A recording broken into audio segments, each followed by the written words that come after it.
சங்கீதம் 3ஆம் அதிகாரம். கர்த்தாவே, என் சத்துருக்கள் எவ்வளவாய் பெருகியிருக்கிறார்கள்! எனக்கு விரோதமாய் எழும்புகிறவர்கள் அநேகர்.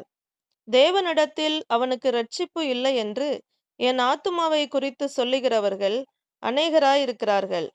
ஆனாலும் கர்த்தாவே, நீர் என் கேடகமும் என் மகிமையும் என் தலையை உயர்த்துகிறவருமாயிருக்கிறீர். நான் கர்த்தரை நோக்கி சத்தமிட்டு கூப்பிட்டேன். அவர் தமது பரிசுத்த பர்வதத்திலிருந்து எனக்கு செவி கொடுத்தார். நான் படுத்து நித்திரை செய்தேன், விழித்துக் கொண்டேன். கர்த்தர் என்னை தாங்குகிறார். எனக்கு விரோதமாக சுற்றிலும் படையெடுத்து வருகிற 10,000 பேருக்கும் நான் பயப்படேன். கர்த்தாவே, எழுந்தருளும். என் தேவனே, என்னை இரட்சியும்.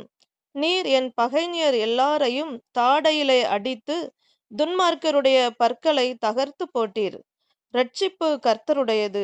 தேவரீருடைய ஆசீர்வாதம் உம்முடைய ஜனத்தின் மேல் இருப்பதாக.